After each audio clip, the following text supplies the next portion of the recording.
Came around to the other side and got this portion on as well.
Here we are in the gable. Quick explanation. So this is the siding for the barn. It is board and batten, so the battens will be little strips, 2-inch strips of wood that will go over the cracks.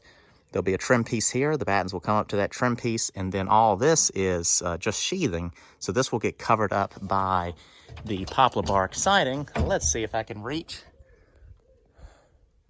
There it is, up in there. That looks good. And that will cover all this up, running over to trim that will go around the window. An explanation of the window is I ran the board straight across there, and then I'm going to make the actual window frame that goes into this, which will have an arched top, and then from the inside I can trace that out, or the outside, whatever, and that will get cut, and then that window frame will get pushed out flush with the wall, and then the trim will overlap the wall and the window frame.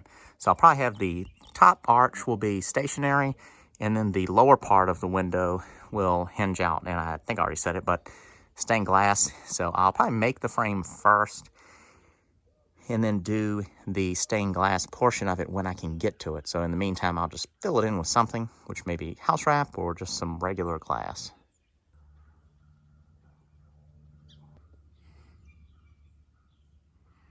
While I'm deciding if I want to extend the building, I'm going to go ahead and remove the little firewood shack. I already removed the metal and used the tractor to remove and move the rest.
Here's the final result. I have no idea where that time lapse cut out. The battery died on my phone and it's about to die again. So I wanted to go ahead and wrap it up. That was 60 feet of ridge cap. So you can see it's overhanging about 4 feet there. And let's take a closer look. We won't be going up top, so it's not really a closer look, but looks good. You know, when you're right up on it, it looks kind of wrinkly in places, but as soon as you step back on stuff like this, it really, you know, looks a lot better. It looks much smoother, looks nice and tight down to all the ribs, pretty even all the way across. Another thing I want to mention too, I don't know if I've said this already, but see like that panel right there being dirty? All that I'm gonna kind of wash up, get it cleaned up pretty good. Especially up on top, some of that metal was dirtier. Now my one little experiment that I did, I'll show it to you from this angle. On the end of that ridge cap, I just put that tiny little bump out. Just cut it out. I think it's sticks out about 3 inches. And, you know, at an angle. So I think it looks pretty good. It's just a small little detail. Doesn't mean much. It does not look as good from an angle like this. Well, on the camera it doesn't look that bad, but straight on, I don't know. I can always cut it flush if I want to. But there it is, and I'm just gonna leave the ridge cap running wild for now. Well, there you have it. End of the video. Metal's on, ridge cap's on, and I think I did the siding up in the gable, maybe even the siding here and there. I can't remember if I did that in this video or the last one. I guess I'll see when I start editing it, but I'm very pleased with progress. In the next video, I'm going to start, I've already started it, but the next video on this one, I think the next video is going to be on the $9,000 house. Got to get back on that. But I'll be putting in a wall right here with a door, and I'll discuss the reasons for that in that video. But for now, that wraps things up. That was me trying to show you the roof again.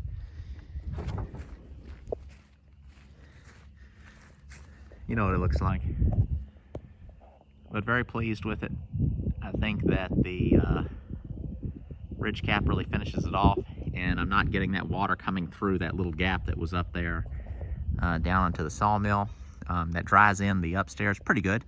You know, it's got the underlayment plus the metal ridge cap. I still need to go in there and touch some of the little holes, but no water's going to get in there at this point. But I still want to go along the roof and seal those up. So one of my next things I'll be doing, or starting soon, is making the window frames for the windows. I think they're going to be, what do you call it, awning style windows that hinge up. And then the window frames for the stained glass windows as well. So that's going to be more of a wood shop portion of this video or the project. But I want to go ahead and get that going. And then I think I'm going to put doors between these posts and the walls. And so the ceiling would probably, or the siding would start about where that brace is at. Because it's going to be a lean-to that runs across here. So that'll give me nailing surface for that. And then I'm also going to be doing some gutters, which I think are going to be really interesting. It's not going to be normal gutters. I'm going to be doing something cool for those.